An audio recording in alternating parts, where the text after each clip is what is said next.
또 말씀 안에 함께 만나면 감사합니다. 지난주에 이어서 본문의 말씀을 가지고 천사의 얼굴을 한 전사 스데반이라는 제목으로 말씀을 나누겠습니다. 구제를 위한 일꾼을 세웠죠. 그리고 그 열매가 6장 7절에서는 구제일이 많아졌다, 사람들이 그래서 행복했다 라고 끝나지 않고 하나님의 말씀이 점점 흥황해져 가면서 영혼이 구원받고 변화되는 제자들이 세워졌다라는 교회가 이 땅에 존재하는 본질의 목적을 언급하는 것을 살펴봤습니다. 교회의 모든 사역, 활동 여러 가지가 있지만 그 모든 것들은 한 방향을 지향해야 됨을 보여줍니다.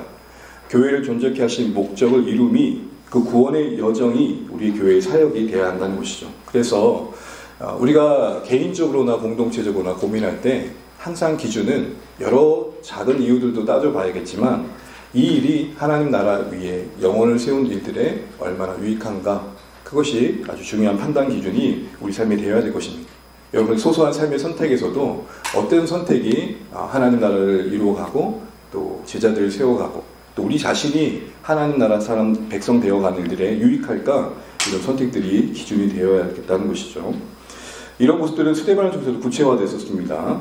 구제를 위해 선출된 스데반은 그 뒤에 그에 대한 이야기의 진술들은 구제와 관련된 언급은 없고 증인으로서 소개됩니다. 구제에만 머물지 않고 복음을 전하는 증인의 모습으로 소개된 이 모습들은 사도들에게만 복음 사역이 맡겨진 게 아니라 부름받은 은혜 아닌 모든 신자들이 가야 할 길임을 보여주고 있습니다. 은혜로 구원받은 신자라면 누구에게는 주어진 사명이라는 것이죠. 그래서 우리가 스데반의 모습을 보면서 그 증언하는 그 모습 속에 가장 두드러진 표현은 은혜와 권능이 충만했다라는 것이죠. 권능이 충만해서 기적이 일어나고 이적도 일어났지만 더 앞에 언급되고 있는 것은 은혜의 충만입니다. 우리를 통해서 병자들이 나음을 얻고 기가 막힌 일들이 일어나는 일들이 많았으면 좋겠습니다. 그러나 더 앞서서 중요한 것은 우리가 하나님의 은혜에 더 깊어지는 게 더 큰 기적이라는 것입니다. 나만을 알았던 인생이 하나님의 은혜 안에서 누군가에게 소를 뻗칠 줄 아는 것, 그 구원과 그 사랑이 내 안에 경험된 은혜가 삶의 토양이 되어서 사명을 만들고 그 은혜 안에 그 사명을 지속적으로 품어갈 수 있는 것, 그게 우리의 삶에 나타나는 우선된 열매여야 된다는 것이죠. 그렇게 구원의 사랑의 그 은혜의 이해가 깊어지고 경험이 풍성해질수록 우리는 그것을 자랑하기보다는 그것은 우리의 삶의 사명으로 와닿게 되어 있습니다. 여러분, 은혜는 사명을 낳습니다. 그리고 은혜는 사명을 지속합니다. 요즘 주변에서 들어보면 하도 중에 하나가 삶을 지속하게 하는 능력이 뭡니까? 하는 질문들이더라고요. 여러분이 이 질문을 받았다면 어떻게 답하시겠습니까? 오늘도 나를 걷게 하는 힘, 오늘도 나로 하여금 살아가게 하는 이유가 있다면 나름 힘겨움들이 있고 지칠 때가 있지만 그래도 한 걸음 더 내디고 오늘 버티게 하는 그 어떤 내용이 있다면 그게 뭡니까? 라는 질문 앞에 여러분 뭐라고 답하시겠습니까? 오늘 적어도 스데반은 은혜입니다 라고 말하고 있는 것이죠. 먼저 믿게 됨이 자랑이 아니라 사랑이 되고 그 먼저 믿게 됨이 나를 부르신 하나님의 뜻 앞에 순종이 된 이 스데반의 모습은 회당을 찾아가는 것으로 확인되었습니다. 회당이 어디입니까? 자신의 과거의 이야기가 있는 곳이죠. 한때 유대교에 심취했을 때 만났던 동료들, 지인들이 머물고 있는 곳입니다. 자신도 예수의 복음을 만나기 전에는 율법이, 유대교가 성전이 전부인 줄 알았는데 예수 복음 만나고 난 뒤에 새롭게 알게 된 진리 안에서 그의 은혜가, 그가 받은 은혜가 그 먼저 만났던 사람들에게 흘러가길 바라는 그런 소원함이 생겼던 것입니다. 사도행전 16장에 보게 되면 너와 내 집이 구원을 받는다는 간수장이가 그런 말 듣잖아요. 하나님의 구원의 여정이 그런 것 같습니다. 어떤 한 가정을 구원하실 때 전혀 예수 믿지 않던 가정이 돌아오는 가정 속에 먼저 부르신 인생들이 있잖아요. 먼저 예수 믿은 사람 때문에 그 가족이 복음을 알게 되는 그런 모습들을 우리가 주변에 많이 보게 되고 종종 듣게 됩니다. 바로 오늘 그런 은혜의 역사들에 스데반이 지금 쓰여지고 있는 것입니다. 그 해당에 찾아가서 예수의 복음을 전하는 그 마음속엔 유대교의 그 수건에 갇혀있는, 그게 전부인 줄 알고 있는 그들을 깨우고 예수의 복음을 이끌고 싶은 마음이 있었던 것이죠. 그런데 여러분, 그들의 반응이 어땠습니까? 싸늘하고 오늘 본문을 보게 되면은 논쟁을 걸어왔다 그럽니다. 논쟁이 뭐죠? 말을 걸어 시비를 붙이고 다툼을 일으켰다는 겁니다. 받아들이지 않고 자꾸 거부했다는 겁니다. 여러분, 우리가 이야기를 나누다 보면 저 사람은 내 이야기를 고스란히 받아들인다는 느낌이 들 때가 있고, 때로는 내 말이 어떤 느낌이 있죠? 튕겨져 나온다라는 느낌이 있는데, 오늘 스데반은 그런 싸늘함을 느낀 겁니다. 그 논쟁까지 가게 된 겁니다. 의도한 일은 아니었습니다. 그런데 그 논쟁에도 차분히 답할 만큼 그는 지적으로도 잘 준비되었던 것이죠. 맹목적인 신앙이 아니었던 것입니다. 그런데 문제는 뭐냐면 그렇게 논쟁에 밀린 사람들의 대응이었습니다. 논쟁에 밀렸지만 이대로 질 수는 없다는 거죠. 이 마음 아십니까? 내가 졌지만 이대로 끝낼 수 없다. 이런 마음들이 지금 오늘 유대교 급진주의자들 마음에 남겨 있는 겁니다. 제가 이 자유민들을 유대교 급진자로 표현한 것은 어쩌면 본토 예루살렘 출신 사람들보다 오히려 더 유대교에 열심이었기 때문입니다. 생각해 보십시오. 자신들이 로마의 노예에 있다가 풀려나 그 가까운 근거리 거처에 자신의 삶의 뿌리를 내렸습니다. 예를 들자면 제가 일본에 뿌리를 냈다 생각해 보시죠. 거기서 모든 것들을 다 이루고 거기서 또 일도 하고 있고 모든 관계를 맺고 있는데 그 모든 걸 정리하고 다시 조국으로 돌아오는 게 쉬운 일일까요? 쉽지만은 않을 겁니다. 그만큼의 뭐가 있기에 가능할까요? 열심히 있어야겠죠. 예루살렘으로 돌아와서 종말의 때 오신다는 메시아를 사모하는 마음이 얼마나 컸던지 자신들이 거주했던 그 삶의 자리를 뒤로 할 만큼 컸다는 것입니다. 그러니 이들은 또 다른 말로 말하면 성전 열광주의자들이었고 또 다른 말하면 성전 구급파였습니다. 이런 사람들이 이 스데반의 말을 받아들이지 않는 상황 속에 보였던 태도를 보게 되면 그들이 정말 믿고 있는 게 뭔가라는 생각을 해봅니다. 오늘 우리의 한국교회가 조국교회가 세상에 비춰지는 모습이 그런 게 아닐까 싶은 생각을 오늘 본문을 보면서 문득 해봤습니다. 우리는 뭘 믿고 있는지를 세상에서 이야기할 때 뭘 믿고 있는지를 말하고 있는지 돌아보게 됩니다. 어떻게 반응했습니까? 오늘 본문의 급진주의자들은요. 11절 13절 볼까요? 같이 한번 읽어보겠습니다. 사람들을 매수하여 말하게 하되 이 사람이 모세와 하나님을 모독하는 말을 하는 것을 우리가 들었노라 하게 하고 백성과 장로와 서기관들을 충동시켜 와서 잡아가지고 공회에 이르러 거짓 증인들을 세우니 이르되 이 사람이 이 거룩한 곳과 율법을 거스러 말하기를 마지 아니하는도다. 만일 오늘 이들이 스데반이 전하는 복음에 귀 기울이는 진리에 대한 관심이 있었다면은 이전에 자신들처럼 유대교에 심취했던 스데반이 도대체 어떤 진리를 만났기에 오늘 우리에게 이렇게 찾아와 전하는가라는 그 본심에 관심을 가졌을 겁니다. 능히 당하지 못했다는 표현 속에 우리가 더 이상 할 말이 없을 만큼 스데반이 전하는 말은 좀 합당하다라는 수용이 있었을 합당하다는 생각이 있었다면 받아들여야 됐을 것입니다. 그런데 이대로 지고 싶지 않다는 것이죠. 그래서 스데반을 바라보는 그들의 시선은 그들의 신념과 기득권을 해치는 위협 존재가 되었고 한마디로 그들을 대상화합니다. 스데반을 대상화해서 제거의 마음을 먹게 됩니다. 썼던 전략은 뭡니까? 카더라. 여기 보면 진짜 카더라가 나오죠. 거짓 증인들을 매수해가지고 스데반이 했던 말의 일부를 꼬아서 의도하지 않았던 내용을 담아내요. 오늘 이 스데반을 공의 앞에 세웠을 때 그들의 입장에서는 마땅히 죽일 죄인으로 만들었다는 겁니다. 이 시대의 용어를 좀 쓰자면 악마화한 거죠. 이 한 사람은 비록 한 사람이지만 유대교를 해치기에 아주 위협적인 존재이다라고 대상을 정해버린 겁니다. 특히 여러분 14절 말씀을 보게 되면 카더라 하면서 전했던 거짓 증인들의 증언이 뭐죠? 그의 말에 듣지도 않았는데 들었던 것처럼 이렇게 말합니다. 나사렛 예수가 성전을 헐고 모세에 전해준 규례를 고치겠다 하더라 라고 되어 있습니다. 그들은 그들을 매수한 사람들이 심겨준 말을 전하면서 이렇게 하더라 라고 말을 하고 있는 것이죠. 사실은 그 말의 내용을 보게 되면 일부는 사실입니다. 늘 그렇듯 부분적인 사실을 가지고 거짓을 포함해서 하잖아요. 진짜 헐겠다고 말씀하신 것이 아니었습니다. 성전이신 예수님을 비유한 거죠. 눈에 보이는 저 성전을 헐겠다 말씀하신 게 아니라 저 보이는 성전이 아닌 진짜 성전을 내가 죽음으로 부활함으로 이루겠다라는 말씀이셨습니다. 그 본 뜻을 알면 오해할 수 없었던 일인데 문자적으로 그걸 취해서 오해를 만든 것이죠. 율법을 고치겠다 하신 적이 없습니다. 율법을 폐기한다고 하신 적도 없습니다. 오히려 이렇게 말씀하셨습니다. 내가 율법을 폐기하러 온 것이 아니라 완성하러 왔다. 우리가 보통 의도적인 편집을 보게 되면 내 말은 이렇게 되는데 부분 쪽에 어떤 한 부분을 취하는 경우인 거잖아요. 나는 그렇게 스데반을 만들어가고 있는 겁니다. 의도는 뭘까요? 그렇게 해서 최고의 형벌이었던 신성 모독죄를 부여해가지고 돌 던지게 하려고 했던 것입니다. 여러분 이렇게 보면 어디서 많이 본 듯한 모습 아닙니까? 이런 스데반이 당하는 모습은 예수님께도 동일하게 적용이 됐었습니다. 잠시 우리 마태복음 26장 59절 같이 한번 읽어보겠습니다. 시작.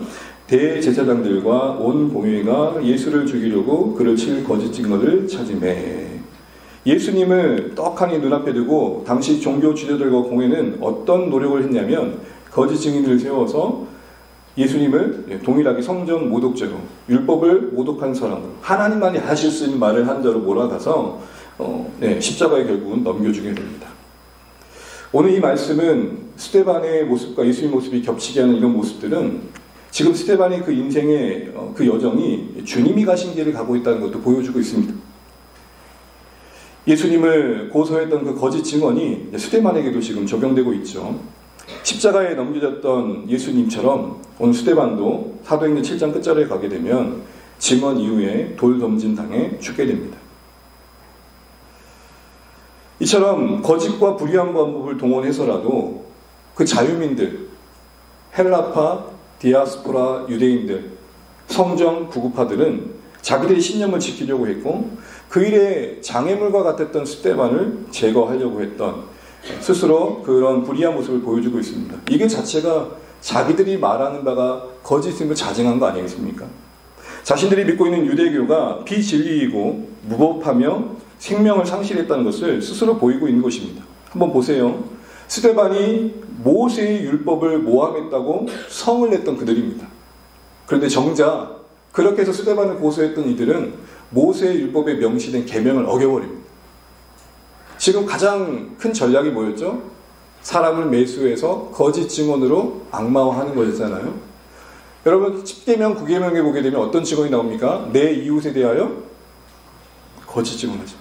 출애굽기 23장 1절인데요. 우리 화면은 준비되지 않았을 것 같은데 한번 보실까요? 23장 1절 같이 한번 볼까요? 시작. 너는 거짓된 풍선을 퍼뜨리지 말며 악인과 연합하여 위증하는 증인이 되지 말. 명시화된 이 말씀을 딱하니 뭐예요? 스스로 어기면서 스데반을 말씀을 모독하는 자로 넘기고 있는 거예요. 결국 여러분 이들의 모습에서 우리가 알게 되는 것은 정작 이 자유민들의 관심은 진리 그 자체가 아니었습니다. 스데반을 자신들 앞에 굴복시키는 게 오직 유일한 관심이었습니다. 이를 위해서 성전과 율법을 동원한 겁니다. 이게 무섭습니다. 성전과 율법이라는 아주 거룩한 것을 동원해서 인간의 욕망을 이루는 것입니다. 생각해 보십시오. 성전은 뭘 상징합니까? 하나님의 죄인을 향한 자비를 말합니다. 우리가 지금 레위기 말씀을 읽고 있는데 레위기는 우리에게 뭘 보여주죠? 우리가 부지중에로 잘못한 것이 있어 하나님 앞에 설 수 없는 죄인이신데 그런 우리에게 늘 돌이킬 수 있는 기회를 주신 하나님 아닙니까? 자비 아닙니까? 머시 아닙니까? 인애 아닙니까? 오래 참은 용납 아닙니까? 끝없는 하나님의 사랑 아닙니까?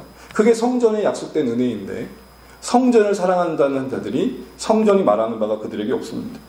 율법은 뭘 말합니까? 그 본뜻은 하나님 사랑, 이웃 사랑 아닙니까? 이런 관점에서 보면 지금 스데반을 대하는 그들의 태도는 율법에 합당합니까? 성전의 정신이 들어가 있나요? 다시 말해 자유민들은 율법과 성전을 말하나 형식적이었을 뿐 실상은 자기들의 신념과 이익을 섬기는 모습을 보이고 있다는 겁니다. 이러면서 한 가지 생각할 것이 있습니다. 하나는 뭐냐면 경건주의자들과 경전주의자들 말이라는 표현이 있는데 우리는 경건주의가 되어야 됩니다. 하나님을 사랑하고 경외하는 것을 삶에서 이루어내야 됩니다. 말씀을 통해 알게 되는 하나님을 섬기는 자들로 부름받았던 것이죠. 그런데 경전주의는 뭐냐? 성경을 섬기는 겁니다. 여러분 이게 이해가 되십니까? 성경을 통해 알게 된 하나님을 섬기는 게 참된 경건이라면 경전주의자들은 성경 그 자체를 섬기는 겁니다. 그래서 누군가가 자신이 믿고 섬기는 성경을 욕하면 겁나 화를 냅니다. 그런데 정작 성경에 기록된 내용과 멀리 자신들에 대해서는 정당합니다. 성경을 조금이라도 욕하면 적대시합니다. 근데 자신들이 성경을 부정하고 받아들이지 않는 부분에 대해서는 허용을 합니다. 성경을 통해 하나님을 섬기는 게 아니라 성경 그 자체를 문자적으로 섬기면서 점점 형식화되어져 가는 신앙이 뭐냐? 경전주의자들입니다. 자신에 대한 끝없는 정당화를 만들어가고 정작 성경이 말하는 공의와 자비와는 멀어져 가고 있는, 그걸 그렇게 문제시 여기지 않아요. 교회를 욕하면 엄청 화를 내는데 정작 자기는 교회를 그렇게 사랑하지 않아요. 그러니까 뭘 섬기는지 스스로도 모르는 이런 모습이 경전주의자들입니다. 왜 이 경건과 경전이라는 개념이 분리되고 있을까요? 이게 오늘 현실 속에 나타나고 있기 때문입니다. 사랑하는 주 안의 가족 여러분, 오늘 이 자유민들은 저 먼 이야기가 아닌 오늘 이 시대에 우리의 교회의 모습일 수도 있겠다 싶은 생각에 조금은 안타깝다, 씁쓸하다라는 생각들을 지울 수 없습니다. 성경과 진리 앞에 진실한 관심이 있는 사람의 관심은 그거 앞에 자신을 항복시키는 겁니다. 그러나 성경과 진리를 이용하는 사람의 관심은 그걸 가지고 누군가를 굴복시키는 겁니다. 점검해 보십시오. 우리 함께 우리를 돌아보시죠. 나는 말씀 앞에 항복하기가 가장 주된 관심인가? 아니면 말씀을 가지고 누군가를 굴복시키는 게 주된 관심입니까? 다른 데 갈 필요 없습니다. 목회자인 저 자신이 항상 이 부분에 걸려 넘어질 수 있는 확률이 제일 높습니다. 교회 안에서 가장 제일 많이 떠드는 사람이 누굽니까? 눈으로 말하지 마시고요. 저 아닙니까? 여러분, 이게 얼마나 부담스러운지 아세요? 말한 만큼 뭘 해야 돼요? 책임을 져야 돼요. 그러니 이 말한 만큼의 그 책임 앞에 얼마나 부단한 자기 깨어짐이 있어야겠습니까? 그런데 이게 의식화되지 않고 점점 세월이 흘러 익숙해져 버리잖아요. 그러면 저도 경전주의자가 되는 거예요. 이단이 성경을 욕하는 것은 뭐라고 화를 냅니다. 그런데 제 안에 있는 욕망 앞에서는 한없이 타협합니다. 그럼 밸런스가 맞아야죠. 신천지가 성경 욕하는 거 가지고는 버럭 화를 내면서 우리 스스로 말씀에 모욕하고 있는 삶의 이 부분에 대해서 너무 허용하고 있다면 이게 좀 톤이 안 맞잖아요. 톤이 이건 일관되지 않잖아요. 바로 그런 경전주의자. 오늘 이들의 모습 속에 그 형식화는 자연스러운 길이었을 것입니다. 그리고 점점 더 나아가 신앙이 거짓과 폭력을 정당화하는 위험한 무기가 되어버립니다. 공의가 바로 서야 되고 진리가 있어야 되고 더불어 따뜻함이 있어야 할 교회가 어느새 이 분쟁의 중심에 서 있는 거 너무 안타깝습니다. 우리가 언제 극우의 대변이 된 겁니까? 그 모든 걸 뛰어넘는 하나님의 은혜와 진리가 뭔지를 보여줘야 할 존재로 부름받은 우리가 무언가를 대변하는 자로 서 있다는 게 좀 안타깝다는 겁니다. 시대의 슬픔과 아픔을 부둥켜 안고 울 줄 알고 하나님이 이 시대를 어찌 볼지 아는 이제 마음이 있어 편다르게 중심에 서는 게 아니라 각자의 인생의 이야기 속에 그들이 그런 주장을 할 수밖에 없는 형편을 받아들이고 삶을 총체적으로 이해하면서 나의 입장과 너의 입장이 하나님 앞에 어떻게 나아갈지를 고민하는 대화가 이루어져야 되는데 뭔가를 탓하다는 게 아닙니다. 우리가 뭘 말하고 있는지, 우리는 성경을 통해 무엇을 보여주고 싶어 하는지를 생각해 보셔야 됩니다. 나는 성경을 이용하는 자인가, 성경을 수용하는 자인가, 나는 성경을 사용하는 자인가, 성경을 받아들인 자인가, 다시 한번 생각해 보셔야 됩니다. 성경을 가지고 말한다면 이단만한 데가 어디 있습니까? 저는 오늘 이 율법과 성전을 지키기 위해 한 사람을 죽이는 것 자체도 양심에 꺼리낌 없이 정당하고 있고 오히려 거짓과 모략으로 그 일을 합리화하고 있는 이 자유민들의 모습이 어쩌면 우리가 어느새 성경을 가까이 한다 하고 어느 나라보다도 성경을 외울 줄 알고 쓸 줄 알고 오직 했으면 쓰담쓰담이란 말도 있더라고요. 쓰고 담아가며 쓰고 닮아간다. 뭔 말인지 아시겠죠? 성경을 쓰면서 내 안에 담아가고 성경을 쓰면서 닮아가고 그렇게 성경을 사랑하는 우리 민족이 왜 이렇게 성경과 먼 모습으로 나타났을까 할 때 경건과 경전이 해석의 하나의 중요한 틀이 되지 않을까 싶습니다. 사랑하는 주 안의 가족 여러분, 말씀이 하나님의 성품 안에 지어진 내용이라면 그 이면에 있는 하나님의 뜻을 아는 신자라면 우리 조금 더 다른 모습으로 세상과 대화할 줄 알고 좀 더 우리 존재 안에 말씀을 담아내는 분투함에 애를 썼으면 좋겠습니다. 누군가를 굴복시키는 신앙이 아니라 그 사람 앞에 어떤 상황 앞에 하나님이 말씀하신 바를 들어 항복시킬 수 있는 존재로서 자라가고 깊어지고 넓어지시면 좋겠습니다. 그래서 그늘이 되어지고 누구든 와서 쉴 수 있고 들어줄 수 있는 그런 건강한 공동체로 갈 수 있기를 간절히 소망합니다. 이에 대한 오늘 스데반의 태도는 그럼 어떻습니까? 저는 여러분 제가 이 자리에 서 있으면 성질났을 것 같아요. 여러분 보통 부부가 대화할 때도 그렇고 자녀와 대화할 때도 그렇고 보면 내가 하지도 않는 말을 꺼낼 때 뭐가 돌죠? 빡 돌아요. 그 다음에 대화가 안 돼요. 그러면서 어떻게 흐름이 흘러가죠? 내가 언제 그렇게 얘기했어? 그게 본질이 아닌데 언제부터 말꼬리가 이제 이야기가 되어 버리는 거죠. 오늘 스데반의 입장에 보십시오. 내가 언제 그렇게 얘기했냐 할 수 있는데 묵묵히 듣습니다. 어쩌면 심성 모독죄로 불려온 그 자리에서 사람들의 오직 관심은 스데반이 그 죽음의 공포를 느끼고 이제 딱 각이 나오지 않습니까? 이러다가 내가 돌 맞아 죽겠구나. 그 상황에서 쩔쩔매면서 제발 좀 용서해 주세요. 제가 잘못했어요. 뭔가 구원하기를 바라고 내가 예수 복음 차대하겠습니다. 라는 걸 기대했을지 모릅니다. 악한 자가 세상 속에 있는 교회를 향해 그런 기대감을 우리에게 가질지 몰라요. 야, 너희들 그대로 그렇게 믿음 지킬래? 그렇게 묻습니다. 그런데 오늘 스데반의 태도는 어땠죠? 15절 말씀 같이 읽습니다. 공회 중에 앉은 사람들이 다 스데반을 주목하여 보니 그 얼굴이 사랑하는 주안의 가족 여러분, 오늘 본문을 보게 되면 먼저 천사의 얼굴 같다는 말을 좀 보시면 좋겠습니다. 왜 하나님은 오늘 기록된 성경을 통해서 스데반의 얼굴을 보게 하실까요? 잘생겨서요? 성경의 표현은 뭐라고 있죠? 그 얼굴이 뭐와 같더라? 천사의 얼굴. 여러분 이게 상상이 되지 않아요. 어떤 모습인지 사실 묘사하기도 어려워요. 그러기에 이것은 단순한 외적 변향이라기보다는 하나님의 임재가 임할 때 남겨지는 그 마음 그리고 영적 상태를 보여준다라고 말할 수 있습니다. 보이지 않는 하나님의 임재가 보여진 얼굴로 드러나는 것이죠. 여러분 보통 우리가 근심이 마음에 있으면 그것이 얼굴로 드러나죠. 얼굴만 봐도 뭔가 근심이 있고 염려가 있는 것처럼 알게 되잖아요. 하나님이 임한 그 증거들이 얼굴로 표현되고 있는 겁니다. 그런데 이렇게 사람을, 인물을 얼굴로 묘사하는 경우가 많지 않습니다. 그래서 성경을 보면 구약에 대표적으로 한 사람이 나오고 또 신약에 한 사건이 나옵니다. 구약에는 누가 대표적으로 나올까요? 모세. 모세가 40주 40야를 하나님의 면전 앞에 머물다가 돌판을 가지고 내려올 때쯤 자기도 모르게 여기에 광채가 있죠. 아우라가. 사람들이 그거 보고 놀라잖아요. 하나님 앞에 머물던 증거가 뭐예요? 그 광채인 거예요. 여러분 깊이 기도하고 눈물 흘리고 나름 하나님 앞에 새로운 마음을 보여두면 뭐부터 달라져요? 얼굴에 도끼가 빠져있어요. 기도하기 전에는 막 이렇게 올라갔던 눈이 흐뭇한 표정. 그 얼굴에 빛이 났다라는 것, 그걸 통해 말하고 싶은 게 있다라는 것을 우리는 알아야 된다는 것입니다.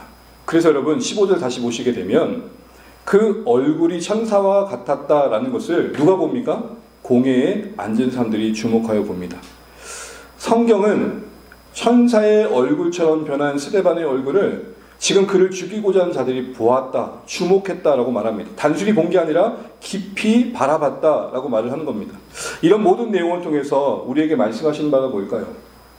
이 땅에 믿는 사람들이 살아가면서 세상 앞에 주목시켜줘야 될 것들이 있다는 것입니다. 그들이 보도록 드러내줘야 할 스데반의 얼굴이 천사의 얼굴과 같은 내용이 담고 있는 그 무엇을 지도자는 우리도 세상이 볼 때 주목하게끔 하는 자리에 서 있다는 것입니다. 우리가 세상을 향해 가장 섬길 수 있는 최선의 섬김은 하나님과 함께하는 인생의 표정입니다. 하나님이 누구신지를 아는 자의 증거입니다. 하나님이 어떤 일을 하신지를 아는 신자의 담대함입니다. 바로 그런 차원에서 세상이 우리를 볼 때 봐야 할 얼굴이 있다는 것입니다.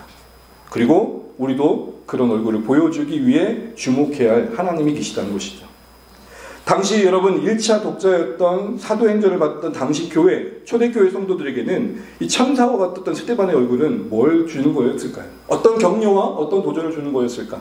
그리고 동일하게 우리에게 뭘 보기를 원하시고 보여지길 원하시는 걸까요? 쉽게 말하면 우리가 믿기 때문에 세상 속에서 사람들이 우리를 볼 때 봐야 할 얼굴 표정은 뭐냐라는 것입니다. 그리고 우리도 어떤 얼굴을 가지고 세상 앞에 나아가야 되느냐라는 것입니다. 세 가지를 볼 수 있는데 첫 번째, 스데반의 천사의 얼굴에 비친 하나님의 임재 속에 고난을 넉넉히 이기는 평안이 있음을 약속해 주는 거였습니다.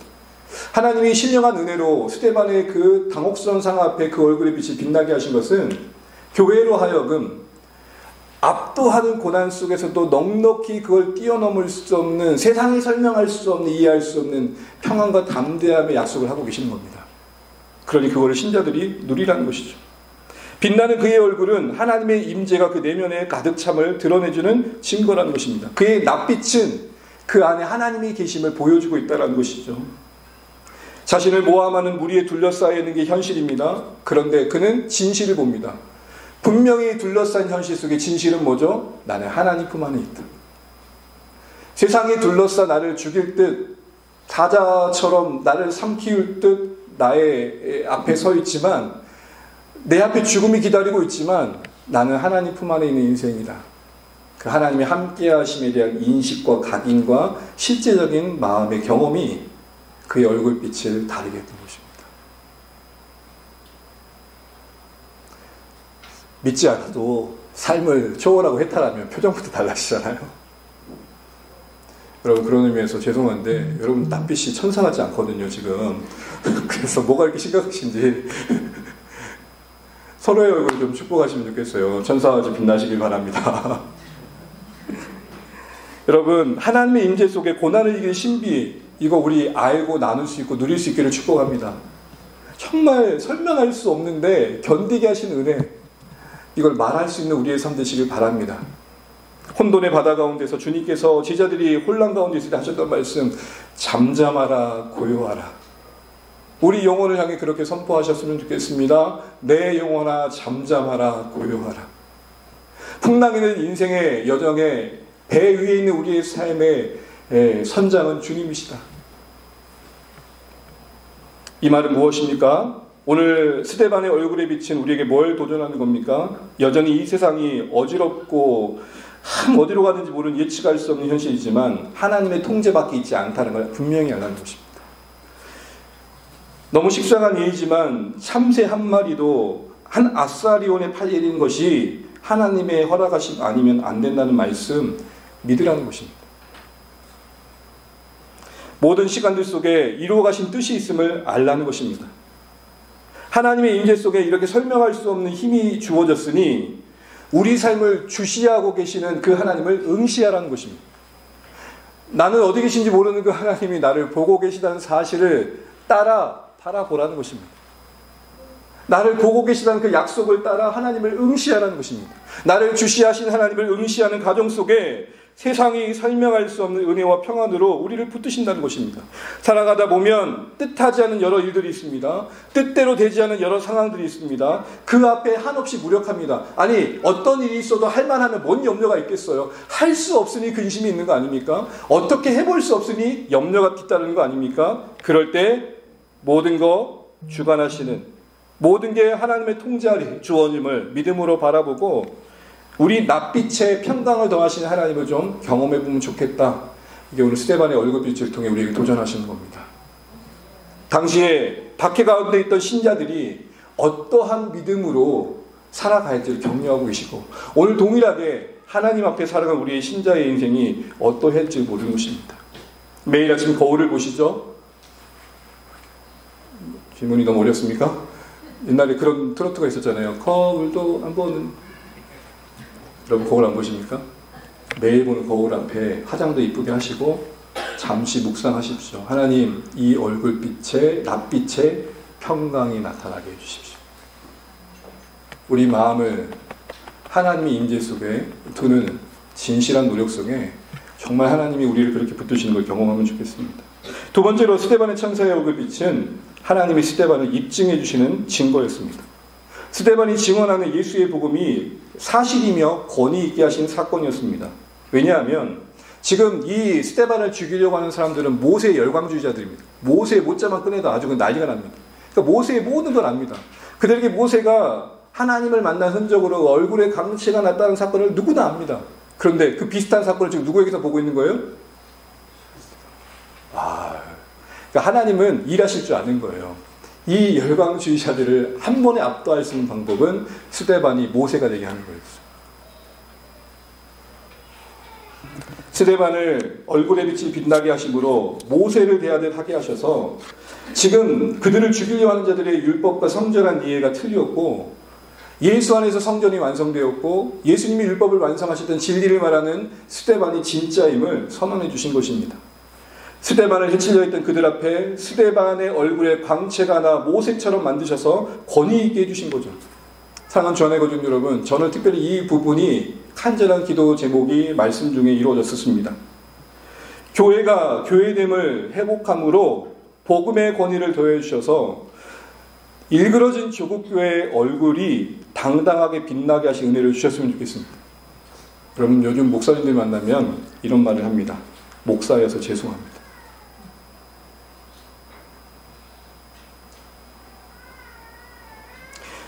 이그러진 교육교의 얼굴에 낯빛을 하나님 다시 환히 빛나게 해주십시오. 교회가 교회됨으로 보일 수 있는 그 영광의 빛을 좀 보여주십시오. 세상이 교회는 다니지 않더라도 감히 교회는 욕할 수 없는 그 번져갈 수 없는 권위를 부여해 주십시오. 이건 우리가 만들 수 있는 게 아닙니다. 홍보 잘한다고요? 선행을 많이 한다고요? 아니요. 오늘 스데반의 얼굴을 빛나게 하셔서 그를 죽이려는 대적들 앞에 그를 권위 있게 하시는 하나님의 은혜처럼 교회의 얼굴을 빛나게 하시는 하나님의 은혜가 있어야 됩니다. 교회의 얼굴을 빛나게 하시는 하나님의 은혜를 우리를 구해야 됩니다. 하나님, 이 땅의 교회의 얼굴빛이 새로워지게 해주십시오. 마지막 세 번째로는 스데반의 천사의 얼굴빛은 스데반의 순교가 실패가 아니며 그가 참 제자임을 증거하는, 그것을 격려하는 메시지였습니다. 스데반아, 너는 실패가 아니라 하나님의 참 자녀다. 그렇게 볼 수 있는 근거는 오늘 스데반의 인생을 가만히 보면 예수님을 많이 닮았는데요. 예수님도 제자들을 데리고 몇몇을 데리고 십자가 가까울 때 하셨던 말씀 중에 하나가 뭐냐면 내가 이제 곧 죽게 될 것이다. 변모산에서 변모하셨을 때도 그 말씀을 하시죠. 그 영광을 드러내어 주십니다. 하나님이 이 땅에 오신, 예수님이 이 땅에 오신 하나님이심을 보여주시고 하나님이 보내신 참 구원자이심을 나타내 주십니다. 같은 원리로 예수님이 자신의 그 영광의 얼굴을 제자들에게 보여주셔서 나는 단지 사람이 아니라 참된 구원자로 왔고 하나님이 보내신 영광의 메시아임을 드러내 주셨던 것처럼 모두 앞에 초라하게 죽을 수밖에 없는 스데반의 얼굴빛을 바꾸셔서 스데반을 붙드신 그 내용은 뭐냐면, 스데반아, 예수님의 얼굴 밝게 빛나는 그때 기억나지? 그것이 예수님이 이 땅에 참된 메시아로 오심의 증거였던 것처럼 너 지금 너의 앞에 있는 죽음의 칼날이 너의 인생의 실패라고 생각하지 마. 그 던지는 돌멩이가 너의 인생을 앗아간다고 생각하지 마. 너는 영광의 내 백성이야. 하나님의 자녀야. 너 지금 승리의 길을 가고 있어. 이거 잊지 마. 라고 그 얼굴빛을 환하게 비춰주심으로 스데반을 격려해 주시고 그를 보고 있는 교회를 격려해 주신 것입니다. 순교 직전에 스데반이 참 제자이고 영광의 하나님께 붙들린 자임을, 승리의 길을 가고 있음을 그 빛으로 드러내 주신 겁니다. 예수님처럼 말이죠. 사랑하는 주안의 가족 여러분, 이런 점에서 한 가지 생각할 것이 있습니다. 스데반의 이름이 뭔지 아십니까? 그 뜻이 영광입니다. 그러므로 우리는 그의 생애를 쫓다 보면 진짜 영광스러운 신자의 생애가 뭔지를 배우게 됩니다. 어쩌면 스데반의 인생은 이제 예루살렘 교회 사역이 마치고 땅끝까지 복음이 전해가는 또 다른 전환점 속에 이의 이야기가 주목되고 있는 이유는 정말로 복음이 확장되기 위해서는 교회는 진짜 영광이 뭔지를 알아야 한다는 것입니다. 예루살렘 교회에서 유다와 사마리아로 넘어가는 그 중간 과정에 스데반의 이야기로 가득 채우셔서 그 이름의 뜻인 영광을 보게 하시고 이름의 뜻인 영광이었던 스데반이 어떻게 살았는지를 보여주심으로써 복음이 또 다른 영역으로 확장되기 위해서는 신자들에게 진짜 영광이 뭔지를 아는 은혜가 필요하다는 것입니다. 진짜 영광이 뭐죠? 사라지지 않은 영광이 뭘까요? 요즘 안티에이징이라고 낯빛을 잃지 않게 해서 땡기신 분들 많더라고요. 이렇게. 엄청 땡기시더라고요. 다 필요한 기술이죠. 언제까지 땡길 수 있을지 한번 보시죠. 이제. 타고난 은혜가 있어서 동안 피부도 있으시고요. 세월을 거스르기 위해서 여러 가지 기술을 씁니다.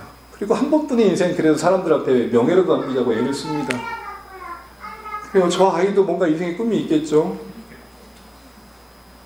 나름대로 자신의 영광이라 생각하는 것들을 쫓습니다. 근데 그 영광이 배반할 수 있다는 걸 모르는 거죠. 사랑하는 주안의 가족 여러분, 성경은 스데반의 이야기를 통해 우리에게 이렇게 말합니다. 진짜 영광, 참된 영광을 알 때 복음의 확장에 나를 드릴 수 있다. 우리가 움찔대고 있고 머뭇하고 있는 그 경계선에서 질문해 보십시오. 나는 뭘 영광으로 여기고 있는가? 훗날 하나님 앞에 섰을 때 진짜 하나님이 계신다면 잘했다, 충성된 종아 라는 말을 영광으로 여기는 인생과 그냥 이 세상의 전부의 인생은 선택이 다를 것입니다. C.S. 루이스는 이런 말을 합니다. 이 땅에 거룩한 나라를 위해 희생했던 자들의 공통점 중에 하나는 이말 나라의 영광에 취한 자들이다. 아무리 VIP를 품자 하고 교회를 위해 하나님 나라를 위해 애쓰자고 해도 영광이 이 세상에 있는 한 그게 되지 않습니다.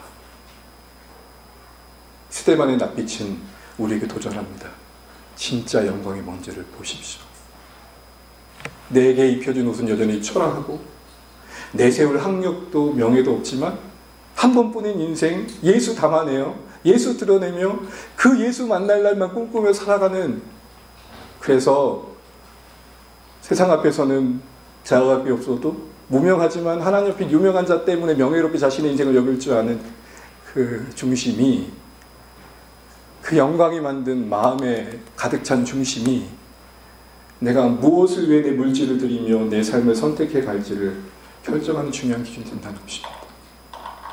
영광이 진짜 뭔지를 알 때 하나님 나라를 위해 드려지게 됩니다. 말씀을 읽겠습니다. 사랑하는 주 안의 가족 여러분, 생애의 끝까지 예수의 길에 선 인생으로 자신을 증거하는 스데반의 낯빛에서 우리는 뭘 봅니까? 하나님의 인재 속에서 나를 두들겨 패는 세상의 그 무거움 속에서도 버틸 수 있는 설명할 수 없는 평안이 있다는 겁니다. 이 은혜 누리시기를 축복합니다. 또한 우리가 믿고 섬기는 복음이 진짜 진리라는 것을 잊지 말라는 것입니다. 그리고 그 복음을 말하는 교회가 그 낯빛이 세상이 무시할 수 없는 권위를 갖도록 우리 스스로 교회를 위해 기도해야 되고, 우리가 자신이 이 복음을 우리를 찬양해야 합니다. 마지막으로 그의 얼굴의 빛남은 진짜 영광이 뭔 줄 알 때, 진짜 영광이 뭔 줄 알 때 우리를 어디로 가야 할지를 분명히 알게 된다는 겁니다. 여러분, 우리의 방황의 많은 이유 중에 하나는 여전히 그게 영광스럽지 않아요. 사람들이 나를 알아주고 인정해주고, 그래도 포털 사이트에 검색해보면 이름이라도 나오면, 여러분 제가 GPT를 하다가 희한한 일이 경험했어요. 그럼 쳐보세요. 여러분, 울산 주안의교회 염교 목사 쳐보세요. 뭐라고 평가하는 몇 줄 나와요. 그래서 괜찮은 목사입니다 나옵니다. 네. GPT가 인정하는 목사입니다. 여러분, 한번 가보래요. 그 교회. 보세요. 진짜 쳐보세요. GPT 뭔지 아시죠? 교양이 있어야 됩니다. 오늘 주신 말씀 기억하시면서 정말 그 낯빛이 말하는 메시지, 그 격려와 도전이 우리 삶을 채우시는 은혜 있으시기를 간절히 축복합니다. 우리 2분 정도 묵상하시면서